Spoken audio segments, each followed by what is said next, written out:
Hello and welcome. This is Right Medicine, and I'm your host, Alex Howson. I just want to jump in here before we kick off our episode today. Ben Riggs, who you might remember was on the podcast in episode 41, is our guest in Write CME Pro on June the 21st. Ben's going to be helping us think about how to focus our writing. This event is free if you're a member of Write CME Pro, and if you're not a member and would like to be part of this event, you can either join for a special 3-month purchase or purchase a standalone ticket for the event. Details are in the show notes, on my website, and below the video if you're watching on YouTube. Whether you're an education provider working with a distributed team or a freelance writer working with multiple clients, connecting with your colleagues, peers, and clients is key. We talked about connection earlier this year on the podcast when Crystal Herron shared her insights on conscious communication in content creation. Today, I'm taking a deeper dive into connection to explore why it's important in CME and to offer some different ways to foster connection. One of my favorite quotes on connection is from E.M. Forster's novel Howard's End. The protagonist, Margaret Wilcox, says, "Only connect." That was the whole of her sermon. Only connect the prose and the passion, and both will be exalted, and human love will be seen at its height. Live in fragments no longer.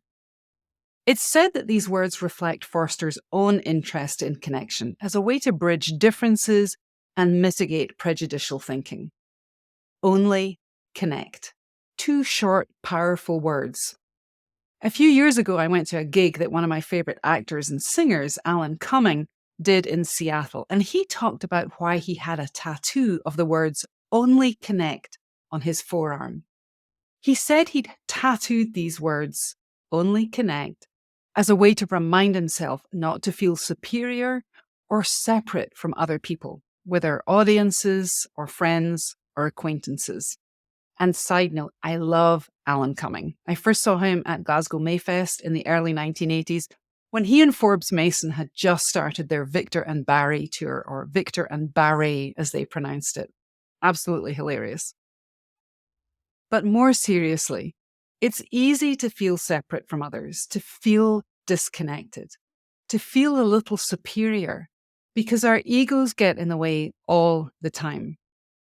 But in the context of creating education content for health professionals, whether we're designers or strategists or writers, when ego gets in the way, when we're disconnected from each other, from learners, from the content, it's hard for us to have empathy for the learner. And when we don't have empathy, the content we create won't connect. And if the content doesn't connect with the learner, the health professional, they're not going to feel supported in their work, and they're certainly not going to be open to receiving and acting on the learning that the content serves. So how can we make sure that connection is core to our practices as CME professionals, regardless of our roles and responsibilities? Here are some of my recommended practices for fostering connection with peers, colleagues, and clients, as well as with content.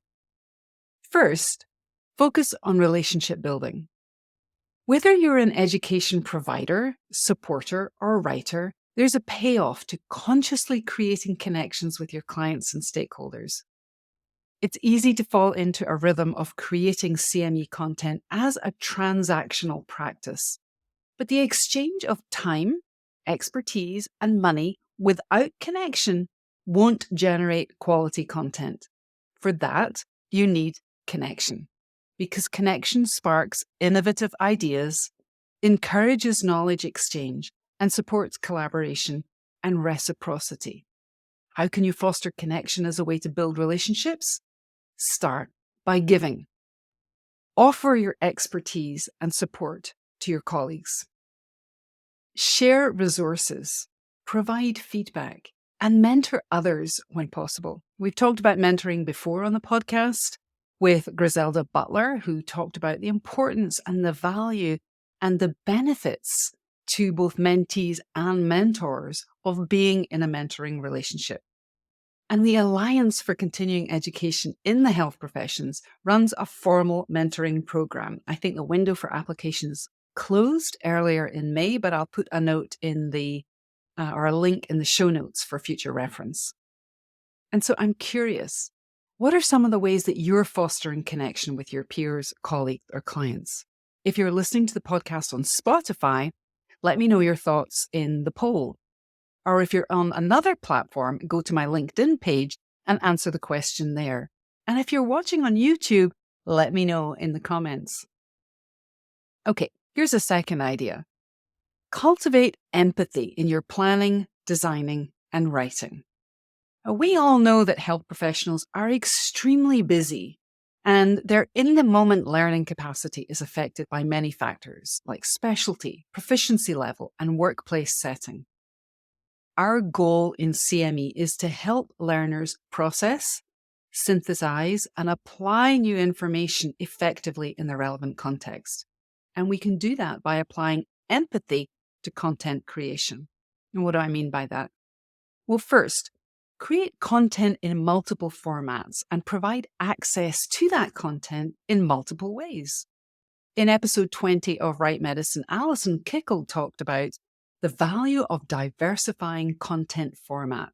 So, for instance, if the primary format is a podcast, include a transcript for people who don't want to listen to the audio. And by the way, we do this for Right Medicine so that you can listen to audio on the go on your favorite platform, watch on YouTube, or read the show notes and transcript. And Karen Roy and Babel Shah also talk about the power of offering content in different formats in episode 31, for instance, by translating text into infographic images. But empathy isn't just about creating or offering content in different formats. Empathy is at the heart of the learning experience and fosters connection by being inclusive. And in fact, there's growing research on the importance of empathy as a guiding principle in adult learning. So that's the first way of thinking about empathy. The second way is to identify the factors that could be motivating learners to participate in your education activity and use these motivation factors to help learners connect with the content. Self-determination theory can be a helpful framework here. Self-determination theory emphasizes that adult learners are driven by a need to be autonomous and competent and to feel a sense of relatedness to what they're learning, as well as to the people they're learning with. Powerful learning experiences, whether live or online, are designed to help learners feel that they can work in a way that feels good for them, that's autonomous, and that they can accomplish the education activity tasks, that they are competent, and that encourages personal connections, relatedness. So offer choices in the activity and in the content itself, and make sure the expectations for learners and any text-based materials are succinct and clear. So here's my third tip. Cultivate an audience mindset. It's really easy to lose track of the audience for whom you're creating content. And sometimes you might not even know that much about your audiences beyond their specialty, their designation, or their workplace setting. And how many of us really invest in more thorough investigation of learner audiences by describing their roles and responsibilities and the challenges they face, or even creating personas for our learners? So here's a couple of suggestions for a deeper than usual audience analysis. Explore additional demographics for your target audience, such as their roles, responsibilities, and Explore additional demographics for your target audience, like their roles, their responsibilities, and their typical workflow. Workflow is often a major friction point and worth having some background on. Recognize context. Find a window that lets you peek into the background challenges and trends that form the context of clinical care and learning for your audience. And solicit perspective. Reach out to learners to understand more about their daily tasks, their challenges, their motivations, their mindset, and their professional goals. Open-ended questions are a really good fit here because you can generate a lot of contextual information from a series of 5 to 8 focused interviews with your target audience. Social listening and sentiment analysis are two other ways to learn about your audience's emotions, mindsets, and what they care about. Twitter is a common listening space, and you can use Twitter's advanced search feature to create custom searches based on keywords and hashtags associated with therapies, medical terms, or clinical care issues that you're interested in exploring. You can specify relevant filters such as language, location, and date range to narrow down the results to tweets from different types of clinicians or specific regions, and then pay attention to their opinions, their insights, their recommendations or concerns, and look for patterns or recurring themes in. And sentiment analysis is another way that allows you to learn a little bit more about your audiences and make that connection, because sentiment analysis allows you to analyze free text natural language. That is the words and symbols that are used in social media messages. And you're really looking for positive, negative, or neutral terms. And again, Twitter is commonly used for sentiment analysis of healthcare tweets. And there are several open source or commercial tools that support sentiment analysis in the healthcare social media space. Tools like SentiStrength, TextBlob, and Topsy Pro. They all have great names. And as you can imagine, this is a space in which AI-powered tools are rapidly emerging. But be cautious, because they're not all appropriate for analysis in the healthcare space.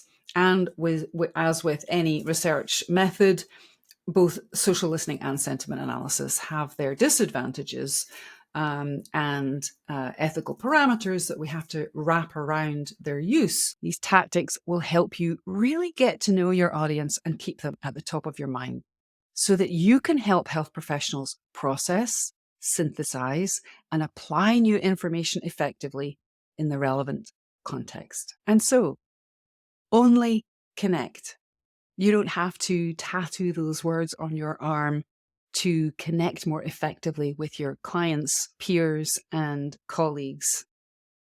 There are some really practical steps that we can take to make sure that we're connected to each other and that we are connecting learners to content. That's it for this week's episode. Thanks for being a Right Medicine listener, and until next time, go gently.